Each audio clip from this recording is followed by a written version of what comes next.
with Kane Park for the Sip at Kane, Cleveland Heights' first wine and beer festival, September 23rd from 2 to 8.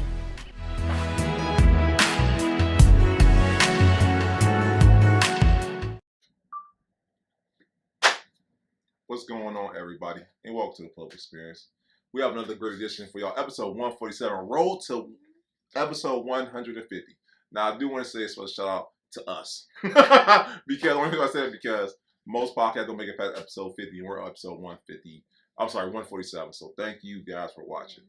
We have Miss K.Marie Smith on today. She's going to talk everything about real estate, entrepreneurship, and balancing motherhood and business all in one and whatnot. It's going to be a good episode, okay? We got Miss Brittany with us today. We got Steve in the back on the camera, and you already know who I am. But without further ado, Miss K.Marie, how you doing today? I'm doing well. I'm doing good. Welcome to the Public Experience. Thank you for having me. Thank you for having me. I appreciate you guys. So, born and raised in Cleveland? Absolutely. Okay, Absolutely. So I need you to rep your hood. Where you from? Mount Pleasant. Mount Pleasant? Kinsley. Yes. Mount Pleasant. Okay. So growing up in high school, were you that kid who sold a lot of candy? No. No. Okay, I'm about to say thank you. I went bigger. You went bigger? I went bigger. Okay. I didn't know it yet. You didn't know it? Okay. Yeah. All right. So when did you get the knack or the feeling that one, entrepreneurship was possible, and then two, this is something I want to do later on in life? Like when was that moment for you? Well, when I thought it was possible was when I seen my mom raise 3 kids as a single parent. Shout out to your mom. Yes. So she had 2 jobs, 3 kids. Sometimes we was home alone because she worked day and night. Yeah, so that's when I seen it. And I was like, dang, mom working hard. I don't get to see mom. I'm like, hey, what's going on? What's going on, mom? So shout out to your mom. Definitely inspired by my mom. So let me ask you this, because I know for all of us, it wasn't something we were born to, but something that came along gradually. Keep us about some jobs or some things you had leading up to when you got to real estate that you now use going into your career now. Well, I started working when I was 14. So the summer youth program for 2 years. Okay. At 16, I worked at Old Country Buffet. It might have been Ponderosa, and then transitioned to you want Southgate? Exactly yes. Oh, wow. Yes. So I started working early, and that, like I said, that came from seeing mom work. Hey, I want a job. I'm ready to go. Yeah. So I was inspired, I guess, at that age to go ahead and go to work. Yeah. And what that job taught me was really how to deal with a variety of people. I didn't see it now, but as a waitress in that environment, being a servant, serving people their food. Yeah. So that gave me the hustle. And then once I was getting those tips, I'm like, ooh, okay. And I want to give a special shout out to all our food servers, waitresses, appreciate waiters. Them. Shout out to y'all. You know what I'm saying? Definitely. I know I couldn't do it. I'll probably bring out the wrong plate to the wrong table, wrong drinks and whatnot. So I think it takes a special skill set to even do that. It does. Good memory, because I've been got your napkin. Right. And your straw. All that good stuff. Okay, so back then and whatnot. So and I love how you took that into your position, because I think being in real estate, we all have to understand, like, this person, they're making an investment, but your job is to educate, your job to serve, your job is to not be all-encompassing, but you understand, like, what you're doing, you're doing this person a service. Absolutely. You know? Absolutely. So shout out to you. Thank you. Appreciate that. So let's talk about your journey into real estate. So how did it come about? Did it just fall your lap, or just no, absolutely not. So my journey in real estate started probably, I like to say, when I was younger. I knew the environment that I was living in. To me, it was like, I'm looking at this show. It was this show called This Old House. So if you're from Cleveland, you might remember it's like This Old House. And it was a beautiful voice behind the houses. And I'm like, ooh, that voice sounds pretty. That house look, ooh, what? I said, no, this is not adding up. So let me see. So it was at a young age, but my journey started at Cuyahoga Community College. I went to Cuyahoga Community College when they were offering real estate agent classes. And I actually bombed my first session of tests. Listen, I got all F's. I got all F's because I was partying, I wasn't focused, but I still knew that this is what I wanted to do. Yep. So fast forward, I turned those F's into A's, committed and focused. And then when I got to take my test, they told me, the state of Ohio said, because I am an ex-offender, that I couldn't pursue that as a career. But I kept going. Yeah. Right? I kept going. So I submitted the paperwork. It was like, submit this, submit that, and, you know, we'll give you a shot. Well, they didn't give me my shot that I was looking for. Wow. So that really actually depressed me. And I was like, I don't know what I'm going to do now. But I just felt compelled to keep going. And in the midst of continuing on, I built my network. I started talking to people anyway. Anyway. So I started talking to people anyway. Right? Yeah. And then I came across a gentleman who taught me how to wholesale. And that's how my real estate career has spanned. As a wholesaler here in Cleveland, Ohio. So Marquita's not here. You know what I'm saying? But I know she's watching. She don't understand what wholesaling is. Okay. You know what I'm saying? Y'all break it down for her one time. Okay. So what does it mean to wholesale? Wholesaling is really about bringing together a buyer and a seller through a relationship. Absolutely. Through a relationship. So a conversation. The people that I serve are looking for off-market properties. Sometimes realtors have pocket listings, but when you have an opportunity to directly speak with the seller of a property and you're solving a financial issue, they'll still talk to you too. So that's what I did. I brought buyers together and sellers together and made it a match. And it is some paperwork in between. Oh yeah. Paperwork. No. And I want to shout out to wholesalers because it's a lot of money to be made being a middleman, and I don't think not a lot of people understand what you just said with that, because when you're able to bring two people together and there's always going to be money in that. You know? And like, man, we'll talk about it later, because I know the wholesale, they killing the game. They are killing the game. They make you want to be like, y'all can have this license. Because So let's talk about when you first started out. Cause I'm if you're anything like I was when I first started out. One, mentorship always key. I believe mentorship always key. So did you have a mentor when you first started out? When I first started out wholesaling, I did have somebody. He wasn't. I didn't know he was a mentor at the time. I was just hungry enough to keep calling him. You didn't know he was a mentor. No, I didn't know he was a mentor at the time. But he actually, you get this paper and you get this paper. Now I keep going. So he having that ear to say, "Hey, am I doing this right?" was key for me. So now that I realize that that's what I needed, I do that for others. Come on now. I'm sorry. I'm gonna give a break. But that's good stuff right there. Absolutely. So let's talk about your first transaction, because it's different, because I know a lot of people, they suffer from paralysis analysis, right? They'll get all this information, they get all this training, and they won't do anything with it. When did you decide? Okay, I got it. Or were you doing and learning? Or were you learning and doing? I was learning and doing. Okay. I was learning and doing, because there's so many other components to being an entrepreneur and a business owner. You have to do these things concurrently. So one day I'm talking to sellers. The next day I'm marketing myself at networking events. The next day I'm doing advertising for buyers. That's good. So you're not doing one thing all the time. Right. When you're by yourself. But when you have a team, it's skill time. Okay. You want to talk about that. Okay. We'll talk about scaling, because I don't want to miss. I want to go over the head, because I want to talk about the beginning. You know what I'm saying? Because before there's a team, you have to master it first yourself. Yeah, absolutely. You know what I'm saying? Absolutely. I don't want people to miss that, because they're like, I need a team on top. You don't need a team on top. You are your team. Yes, absolutely. You know? So I did have to wear those different hats. Okay. Yeah. And I think a lot of people don't understand the principle, because like, if you know what needs to be done, you can teach others how it needs to be done, and you can follow up on that, because if you never did a position before, someone can tell you they got it done, they did not get it done. You know what I'm saying? But now you can be like, okay, you didn't call enough sellers. I know for a fact, because by this time I was already on call 150 or whatnot. So I want to talk about that, because when you were, what did you find was the easiest, what was the most challenging thing when you first started out? The most challenging thing was talking to sellers.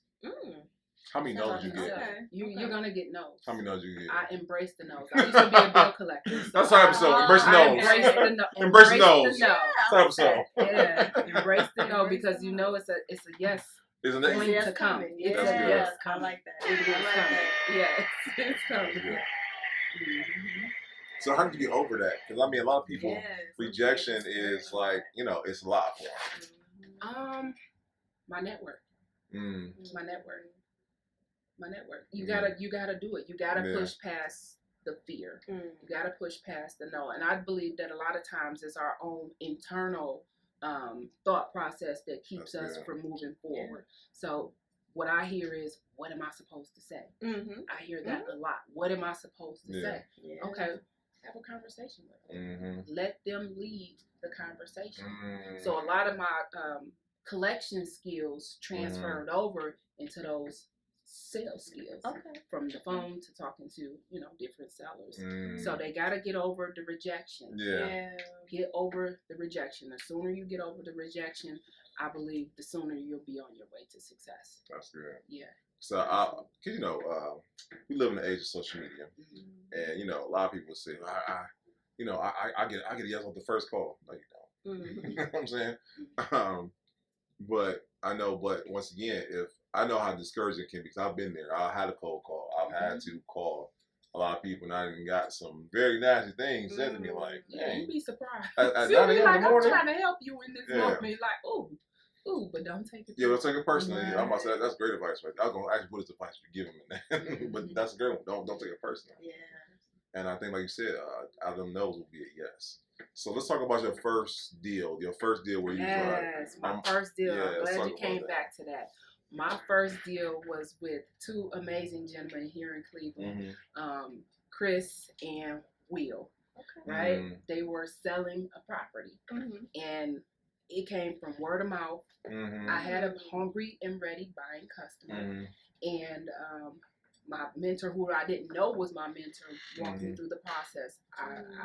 I talked to the buyer, screened the buyer, figured out what it is that they were looking for. When you're talking to the buyers, what I've learned about cash buyers, they like to make fast decisions. They're not going to prolong a decision with the real estate if they want the asset.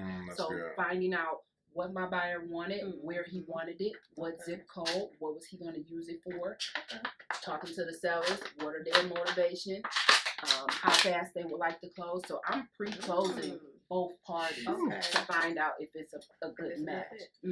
So it was a duplex in the Collinwood area. My first sale, we actually met at a restaurant. Those were actually cash buyers. Wow. Yeah, so that was how I closed my first real estate wholesale deal. So time out. And I prepared the paperwork with the help of Devon. I want to talk about how much work did go into that? Because I think a lot of people, that might be on people's head, like the fact how many deals fell through. How many? The deals are going to fall through. That's why I said embrace the no. Embrace the no. Right? Because you can get to right there and something can pop up. Yeah. Something can pop up and you be like, I put in all that work. Don't look at it as I put in all that work, because that was my mentality at first. Yeah. Now my mentality is, what am I learning? What am I learning? Yeah. What am I learning? Because I'm learning those learning experiences is okay. I've seen this before. Yeah. Right. So if I've seen this before, I know how to overcome it. That's good. So that was one of the biggest things. That's good. Absolutely. So and like I love this because, like, you know what I'm saying, everyone knows I'm in real estate myself or whatnot, and I know some things you go through, and I'm just trying to make sure we keep it entrepreneurship. We don't make it all real estate, but I know some of the terms that some people might understand. Wholesaling is JV. I heard, you hear that a lot of whatnot. Yeah.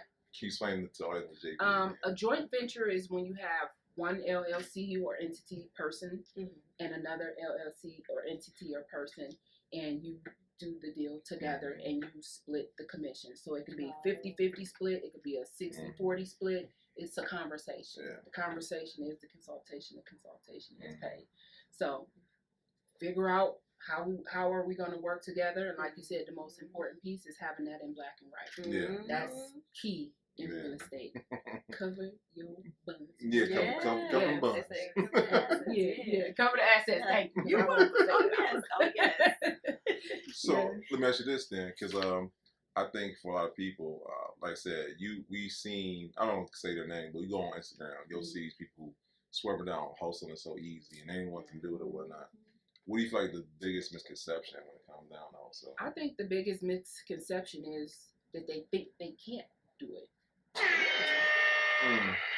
They think they can't do it. Yeah. I think that's the biggest misconception. Why is that? Because your first thought process is, I don't know how. So when you say, I don't know how, I feel like you lock yourself out of that. But what I told myself was, how can I? Yeah. How can I, when they told me at, the beautiful commission that I couldn't.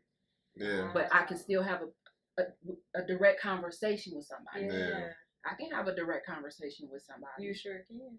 I can prepare a contract with somebody. Mm-hmm. I can bring a valuable asset buyer to you. Yeah. Those type of transactions, wholesale transactions, is being conducted in every industry. Oh, absolutely. Absolutely. No, thank you. I was about to say, it really is happening, like you said, in every industry. I mean, we see it in commercial real estate. It happens all the time.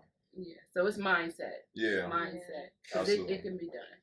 So let me ask you this: how do you find a prospective property? Because I've heard different things. I've heard if you see tall grass, if you see mail coming out the mailbox, all that good stuff. What are ways that you identify a great property to look into? My key, I have a different strategy now. It used to include those. Those are still, that is still a strategy. It's called driving for dollars. Right. So you want to look for signs of distress on the property, starting with the roof. You can see a roof from anywhere. What does the grass look like? Is it excessive mail in the mailbox? Are there curtains on the window?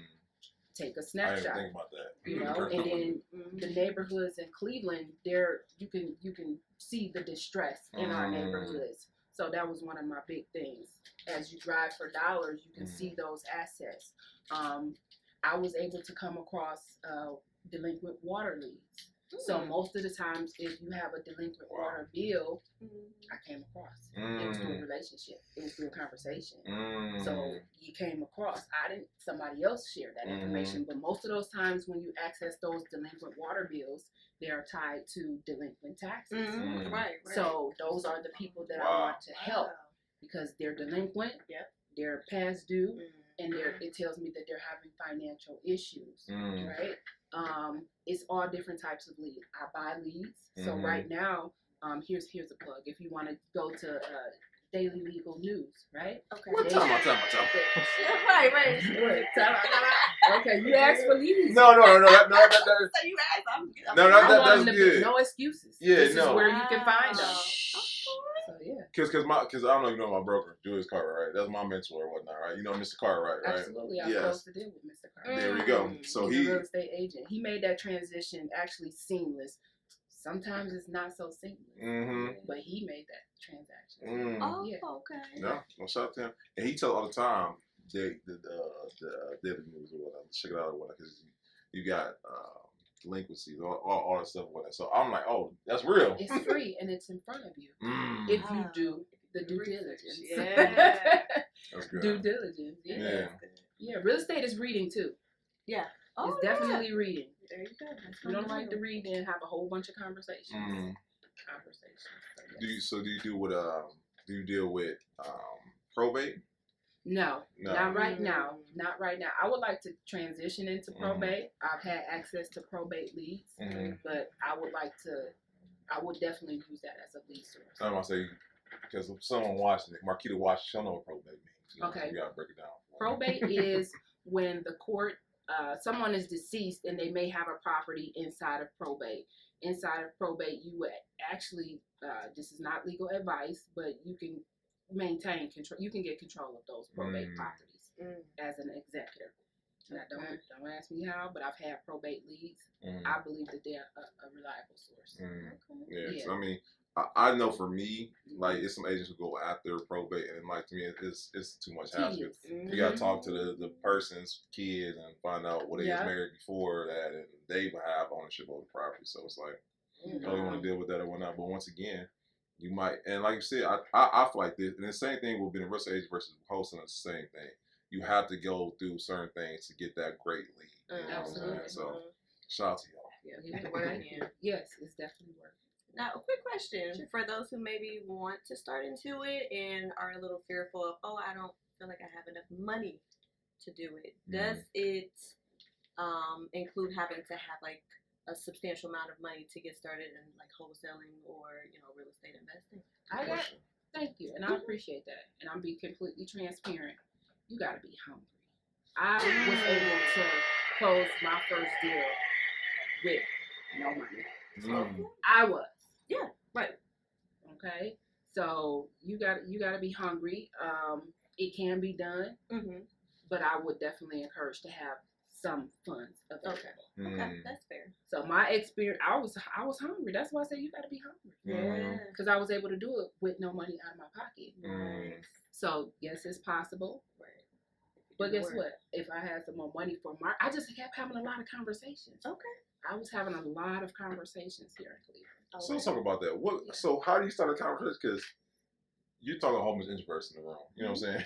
How do you go about a conversation with around like, hey, hello, would you like to sell your property to me? You know what I'm saying? How do you go about doing that? I started with, they always say, well, I'm not going to say they always say, but most of my mentors, now that I know there was mentor, write a list.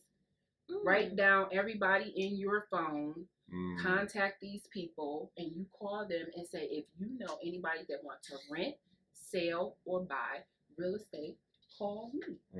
And give them an incentive to call you. I'm sorry. Yeah, there we go. That was worth the price of entry right there. Right. You incentivize it, yes. they will bring it to you. Absolutely.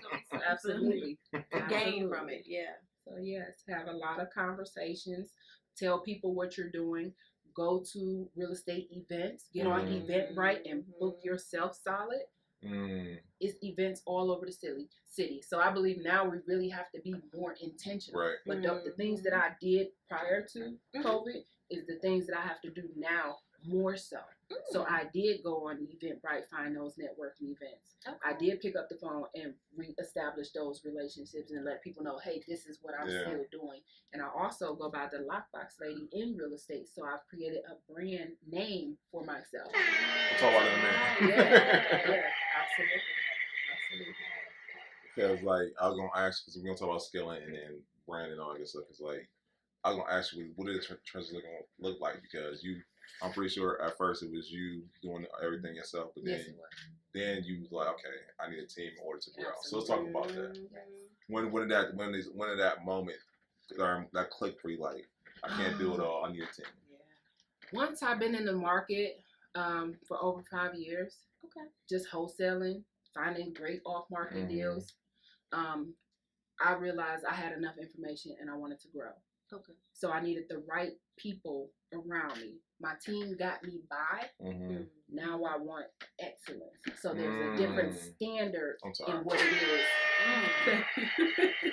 It's a different standard to what it is that I want to do. Because after you walk through the houses, you see enough roofs, you see enough hot water tanks. Right. What model do I want to present to the world? So having those conversations is still key. And so I talked to quite a few wholesalers and whatnot. They said they got tired of being, sitting on the phone.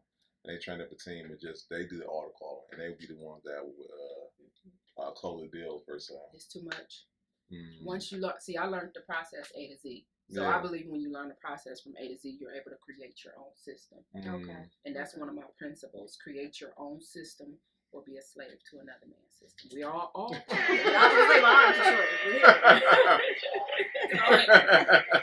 I'm serious. Yes. No, that's good right there. That is good. Thank you. So just being able to scale, it was really, my mechanic sent me an amazing handyman who actually was not just a handyman. He was able to take my vision from what I didn't know and I can say, hey, is this something we can do? So having people that can solve your problems around you. Right. What type of material is this? Okay. What would this fit to make this look like this? So in walking through all those, what I call those houses? Those stank houses. Oh yeah, we gonna call stank houses. Walking through all those rough houses, I was able to see, okay, how do we want to make this beautiful? Okay. And the people around me was able to help me do that. Having a solution-based team. I don't want to know what I can't do. What can I do with this asset? That's good stuff right there. So I do want to talk about some stank houses and whatnot. I want to talk, so give us a story, or don't give a story, but tell us about a time your biggest lesson in wholesaling, like when it's like, I won't make this mistake again. I won't make it. My biggest mistake in wholesaling, and I won't make this mistake again, is having your contracts in writing. Having your contracts, period. Yeah. Period. Because I embarked on a joint venture on trust and word, which I still do believe in. Yeah. But it wasn't reciprocated. So there was nothing that I can do because I didn't have anything in writing. So yes, we want to trust people to do, great business with us, but the writing protects you and them. Yeah. Because what I've learned is the buyers forget stuff too. They forget stuff. You forget what you said. This contract will last this amount, but then I'm also human. Yeah. So there's been times when I have not been able to fulfill something. How can we make this right? Right. But then we gotta adjust the paperwork. Correct. So if you make a mistake, we can correct it. If we communicate it, we can fix it. Okay. That's good. So you gotta have it in writing. Yeah. You gotta have it in writing. Business is conducted in writing. So my biggest woe from that was not getting the commission that I deserved from somebody who promised it. I mean, what? I mean, we hear it all the time. Yeah. Right? Because you want to trust people. They know you. Yeah, I know you want to do what others do to you. Right. Yeah. So get it in writing. Get it in writing. There's nothing wrong with getting it in writing. We look at it if it's in black and white. Oh no, get it in. It's in writing, and we can have a communication to change it. Yeah. Because things will happen. There's no perfect deal. Yeah. We'll talk about it later. I'm gonna ask you what is your idea of a great deal, or how do you turn around a bad deal, or what we call a bad deal to people and turn it into a good deal? How do you turn a bad deal into a good deal? Or what's perceived as a bad deal? Bad deal into a good deal. The communication, it would be the negotiation. So I did have a duplex one time. It actually came from a joint venture. Okay. I'm thinking about it because it'd be so many, but it actually came through a joint venture. Gentlemen, other wholesalers are able to do joint ventures as well. So the deal came from another gentleman. He didn't know me. So I had to build that rapport. I had to build that trust. And as you're building through that negotiation process, sometimes you can lose faith in people. Yeah. I'm negotiating between you. Can't sell your home and tired of carrying that load? Drop the house. Gutter Properties will buy your house as is with offers up to $300,000. Need serious repairs, liens, taxes, or judgments? We'll work through your unique situation to get that house off your back. During your free, no-obligation appraisal, we maintain social distancing and take every precaution to ensure your experience is safe. Drop the house. Gutter Properties. Call us or visit gutterproperties.com today. I'm talking to you. So building that communication and that line of trust in this particular deal was crucial because I thought I almost lost the wholesaler, but I knew that my buyer could actually close. And he's still my client today. We've been working together 5 years because I know him, I trust him, and I'm negotiating for him as well. So I'm taking that information to him and I'm like, listen, I know we can do it. Yeah. So it went from him not trusting me, but going through that process of negotiation, quickest deal I've ever done, 3 days. After building that trust. But it was lumpy, but I was hungry. You gotta be hungry. You gotta be hungry. No, that's good stuff right there. So and then I think of another situation. it's usually the communication. You know, it's communication. You know, I don't look to please everybody. I look to be where I am. I'm looking to be pleasing to God. So did I do what I say I was going to do? Did I show up on time? Did I complete what I said I was going to do? So it's really communicating what's happening. It doesn't matter. Communicate what's happening. Sometimes with real estate, you know, you shoot a text. I believe in picking up the phone still. Pick up the phone because we need clarity. Text is ambiguous. I know I read it, but that's not what I meant. I get better at mine. Yeah. I'm a big texter. Call me, you know, what did we agree on? But then that comes with pre-screening on both sides. So let me ask you, what, in your opinion, what do you feel like is easier to work with, sellers or buyers? Buyers. Then you said what I was saying.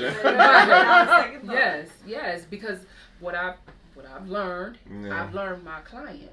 Yeah. I've learned my client. Okay. So I know who they are. That's weird. They like to make easy, quick decisions. They're able to say they want the asset after they walk out the house or within 72 hours if I'm doing a wholesale deal. And they just make it easier. And most of them are dealing with large scale properties at this point. So they're dealing with portfolios. So they don't want to, you know, once I've defined what you want, I'm only sending you what you want. That's good. That way it's in and out, yes, no. Yeah. And how do you decipher? Because everyone said they invest in all that. I remember I was in a meet and greet somewhere. I'm like, everybody investor in here? Everybody? You know what I'm saying? How do you decipher who's really invested, who's really about it, who's just playing? I would really just look at their portfolio, proof of funds. I ask for proof of funds even as a wholesaler. They think that, you know, because I'm a wholesaler that I shouldn't ask for proof of funds. Well, I don't know where that came from. Right. But I started off as pursuing a real estate agent. So there's information that I got. That one time. Exactly. There's information that I was able to receive to still operate like that. So proof of funds, their history, assets under management. Yeah, that's good. Yeah. So I know, like I said, I'm like, everybody invested? Not everybody invested. Everybody said they invested, but... It's funny that you say that. So in mentorship, they trained me like that. You don't have to wait for what you already are. So if I don't have to wait to get 1,000 units, I'm still. That's good. Why do I have to wait for something that I already am? That's good. You see what I'm saying? My buyer got money. You the bank, right? Right. That's you right. got money. That's right. It got to come from my pocket to give it to you. Or most people want it to. They want it like that. Yeah. But if she's the bank and she gave me the money and I'm giving it to you, are you gonna be concerned whose pocket it came from? Can you get that one time? That's wholesaling. That's wholesaling right there. Yes. I hope y'all heard what y'all play it back. Do what you need to do, because she's broke down to the simplest form. Yeah. That's what it is right there. That's what's up. Yep. Wow. Because I feel like people overcomplicate it. They do. There's a contract, it's this and all that. You know, no, that's it right there. So thank you for that. So let me ask you this though, because like real estate is my bread and butter. That's real. And I don't want to make it to a whole real estate podcast, but Ask me anything. let's transition into how you went into now you're teaching others. What was the moment that made you feel like, okay, I've had mentors, now I'm a mentor myself. How will I train other people in this industry right here? I'm very intentional. So I actually have another entity called Lockbox University. It was during a real estate training that I was going through with my partner, and I was like, this is what I want to do. I always wanted to teach anyway. I'm a teacher anyway. Yeah. So again, why do I have to wait for something that I already am? Time episode. Thank you, Steve. I grabbed the phone. I already seen it. So I knew once I learned this, because they tried to lock me out. Yeah. So that made they tried to lock me out. Yeah. I said, I can't get my license. I can't move how I want to move. Yeah. So that made me hungry. You And I was found like, your when own I learn avenue, it, I'm going to teach other people how to do it. That's good. How? The curriculum is already laid out. Right. So as I was going through the process, okay, this is going to be this. Personal development is first. Personal development is first. Yeah. I mean, because when I first started, my first business, in 2009, my mind was like, it was raggedy. My mind was, it was. Brittany, it was raggedy. Okay. And I was like, what's going on? So I had to, develop myself. Yeah. I mean, ain't nobody gonna tell you you're thinking raggedy. You gotta know that this is what I need to fix. Yeah, so I was like, that's true. Yeah. It does start with the mindset. Yeah. So definitely having the right mindset, being intentional about my decisions changed my life. I used to be a Section 8 participant. So in that model, I lived my model. So that's the model that I now teach. How to invest in wholesaling and use those assets to fill it with Section 8 tenants. I lived it. Yeah, I lived that model. Yeah. And then my cash buyers came looking for what I had, which creates demand. Oh, the demand is there. Okay, well, how do I do it? Because everybody want to know how you Right. did it. Yeah, but you got to go through that process. That's good right there. Yes. That's good. Yes. And how did you come with Lockbox though? You know what I'm saying? University, like that's catchy name on the line. Yeah. So, in real estate, you meet a lot of people. You just meet a lot of people, period. I needed something to make me stand out as I was meeting people, shaking hands with people, and I prayed on it. Yeah. I prayed on it. It really came from the inspiration, I believe, from God. I said, I need something that's going to make me stand out, played around with it. And he said, Lockbox Lady. I needed it to sound like something that would fit me. Yeah, and I like that. And if you're not in real estate, people be like, well, what's Lockbox? Yeah. But if you're in real estate, you know you need the Lockbox code. Yeah, that's right. That's right. Right, that's good stuff right Yes, there. yes. So in that, I was like, that's me, the Lockbox Lady. And I started I introduced myself. K.Marie Smith, the Lockbox Lady, every time. Yeah, because I don't think you understand the importance of branding. You know? And that's what I realized. It's so important because, like, even with me, I remember when I first started, because agents are literally, I can flip a quarter outside, I can probably hit a real estate agent, right? But I'm like, how do I decipher myself from everyone else? And I'm like, well, I knew off top I didn't want to be like that dude in the suit, my briefcase coming to this consultation. So I'm like, you know what? I'm not your everything. I'm in J's and a laptop, and I'm gonna do the same thing as if I've been doing it for 30 days or 30 years or whatnot. So I'm not like your average agent. I'm like, that sounds good. Very catchy. Yeah, it's very catchy, right? But I love Lockbox Lady because, like, you're right. It's Lockbox on everything, and That's like right. I feel like you are the gateway to learn. You know what I'm saying? To learn how to get into this game. Absolutely, and that's what I teach inside of Lockbox University. It's an 8-week curriculum where I've broken down different structures in business and to teach people. So it's very organized. I'm very intentional about because I lived it. I lived it. That personal development, the branding, product creation, the tools that we need to navigate online, offline, and just building our portfolio. And I love the fact that you're only training on stuff you actually have done. You haven't read a ebook was like, oh, I can do that. You know, they don't train them from the ebook. You're like, I've this done hands-on in the dirt, getting dirty. Getting the dirty. Spiders is in the basement. The nasty. What's them things? Nah, I had an incident where the stack cracked, the sewer stacked cracked. So yeah, it's No, listen. you know what you gonna get when you get a stack crack. Oh, listen. See, look, we all exactly.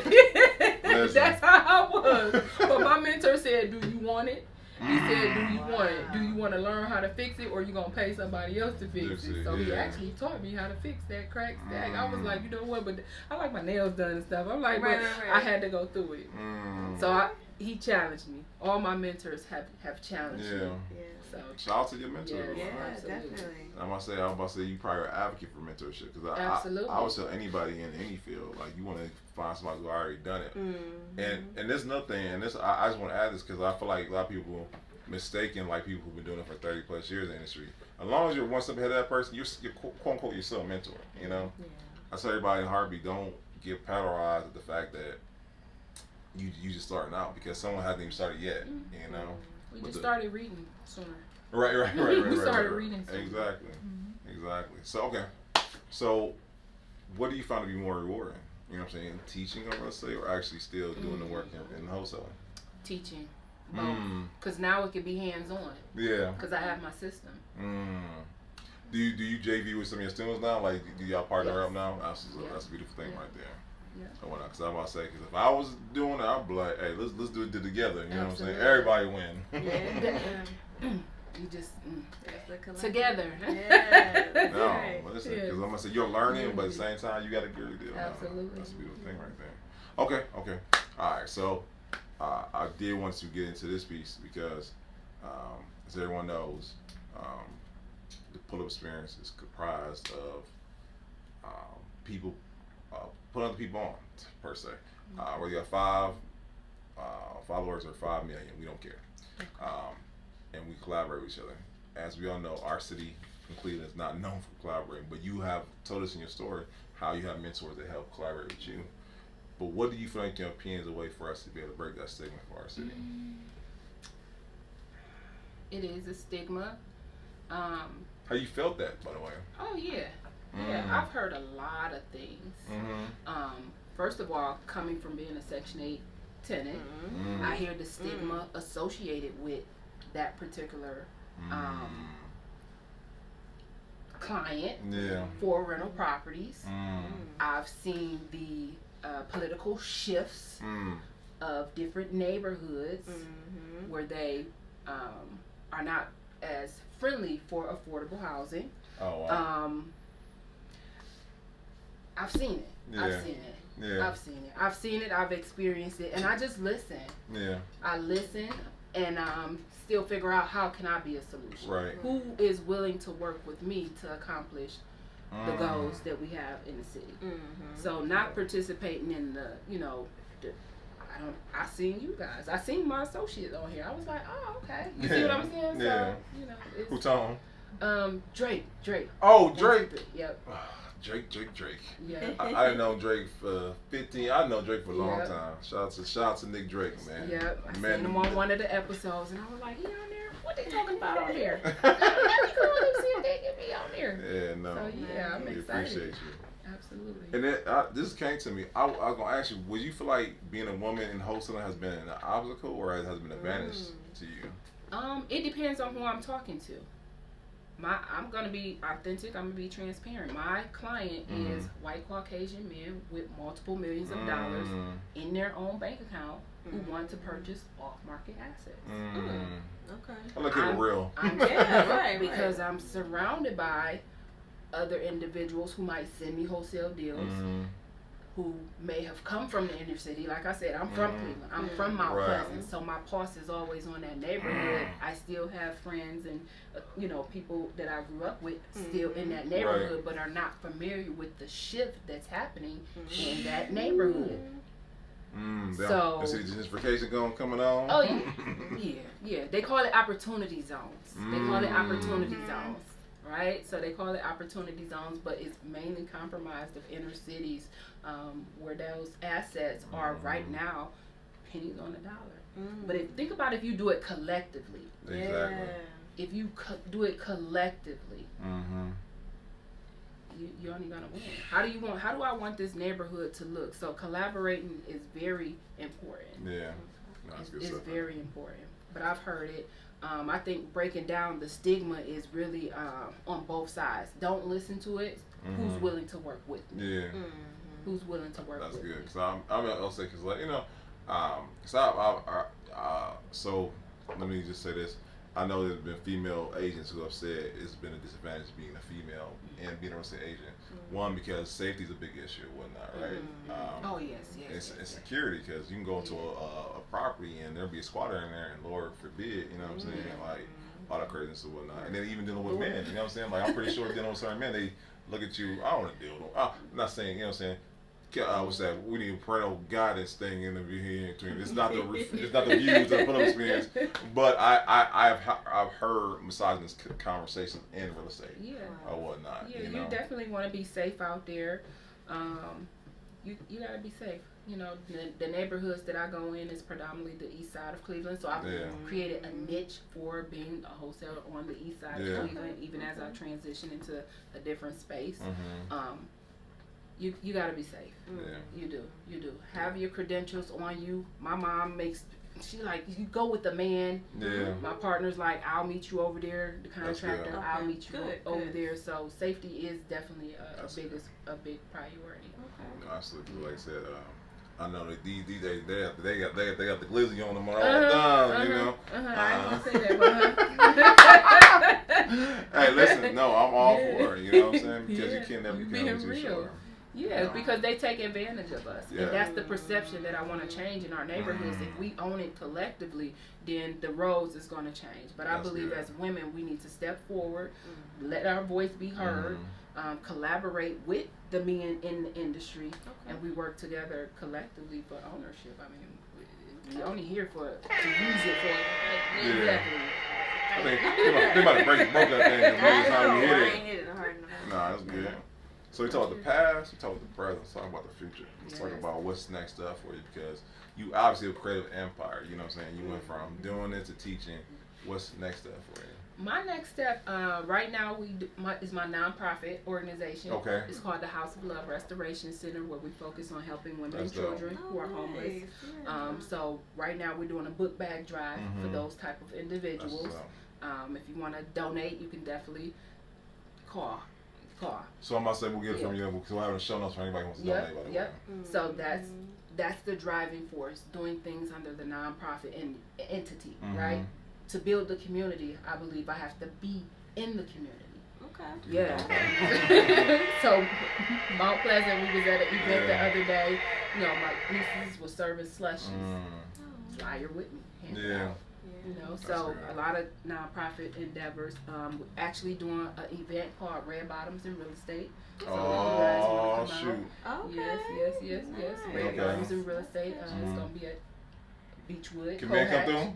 Yes. If they got red bottoms for y'all, and if you don't have the red bottoms, come anyway. Right. I wanted to create a theme. Red bottoms. Got with the bottom of my shoes. I mean, red. that's manifested. Manifested. Step in them. Okay. Step in them already. But yeah, so that's on the horizon. Lockbox University is taking new students. Like I said, we're doing an 8-week curriculum. It's going to be in Beechwood as well. That's good. And as far as I'm looking for limited partners, passive investment partners for bigger assignments. Right. So my philosophy is being master what I know. So I'm doing that, and I'm sharing that. But it's not the next step. Is multifamily. It's multifamily. Yeah. Doors. I'm gonna ask you. Doors. I know that's Retire me quick, please. Because I'm about to say, because if anyone knows Drake, that's all he's on. You know what I'm saying? Yeah. So do you engage and invest in yourself or whatnot? Because I know a lot of people, they'll take their profits. I know a whole lot of wholesalers and whatnot. And I'll be telling them all the time, like, man, why don't you reinvest that money or whatnot? Oh, I'll get on next deal. Next deal will come along another year from there. You know what? Transparency. I made a lot of money in wholesale. Did I keep a lot of it? But I'm in the process of purchasing my first property. Yeah. But I believe it's when I was transitioning, because you're coming from a poverty mindset into an abundant mindset. So my focus, I was like, I want to see what it feels like to have it. Yeah. Oh, I got it. Yeah. So now, you know, so I knew what I knew, and I was like, you know what, I think it's just mindset. No, absolutely. So then you transition into ownership. Ownership is holding. What do I have to hold? I have to discipline myself to hold my holdings. I got to discipline myself. So I'm in the process of purchasing my first asset right now as we speak. I worked backwards. So now I feel prepared to own it. I know what to do in case the furnace broke. Matter of fact, now I got a team, so I'm like, okay. Right, you got a team. Yeah. That's So good right you there. definitely want to reinvest. Yeah. The key is reinvestment. You have to reinvest. Absolutely. You definitely have to reinvest. So that's why I'm looking for partners to reinvest in me. I'm going to teach you how to do it, how I know how to do it, and then we're going to collectively build our network. That's good. And we're going to purchase multifamily assets. The goal is 1,000 units in the next 12 to 36 months. That's the mission. I want to get on with that. Yes. That's good stuff right there. Okay, so we talked about this. So this is my favorite question. And as everyone knows in the pull-up experience, we like to know about legacy, right? And like I tell everybody, I was watching the interview with Nipsey Hussle, rest in peace. He was talking about the things he wanted to accomplish, right? And Lord knows he not only accomplished it, but he exceeded that thing. What do you want the legacy to be for K.Marie and for Lockbox University and everything associated with you? Okay, well, one of my other companies is called Lockbox. Legacy J Investments, which stands for my daughter's initial. So that's the entity that I actually use to close my wholesale deals, right? Because it's different entities that do different things. My legacy is to make sure that my children are, the finances is important, but to show them, to be the example, to be the example. That's good. To be the example. Well, Mom, you had to do this, but I had to do this, but I'm serving. I'm sharing my experience. Yeah. I'm sharing the good and the bad. So being my daughter, having them here is my legacy. Yeah. So they're gonna remember that, and just using my words, being the example. This is what I did. This is what I was able to accomplish, and I know you can do it too. Yeah, that's good right there. It's already done, actually. It's already done. I like that. It's already done. That's right. No, yeah, I'm about to say so. Making sure they got their assets in their portfolio. I can wait to see a Lockbox University merchandise. You know what I'm saying? Like a Lockbox and the key joint with sweater or something like that. I can see that. That's good stuff. And then, as everyone know, you know what I'm saying, you've been dropping gems left and right. What are 3 things that some young man, some young ladies watching right now, that you want to take away from your entire interview? And it could be something that you might have forgotten or whatnot. You know? But you've been hitting us, you've been jabbing us left and right with them gems. You know. I appreciate that. The biggest takeaway is put God first. Believe in yourself. And take intentional action. Don't worry about what the result is going to be. Don't worry about what the outcome is going to be. Take intentional action. That's good. Every day. Every day. That's good. That's good stuff. So part 2, you're going to come to Lockbox University. You're going to come through red bottoms joint. I got red shoes, but I need some red. I didn't point the bottoms red. We want to appreciate you coming on tonight. Yes, thank you. And I think this is the most important question. Where can the people reach you? Where can they get into Lockbox University, everything attached to you? Where can they reach you at? You can reach me on social media at Lockbox Lady. If you're interested in Lockbox University, you can call 833-548-3554. You can text that number.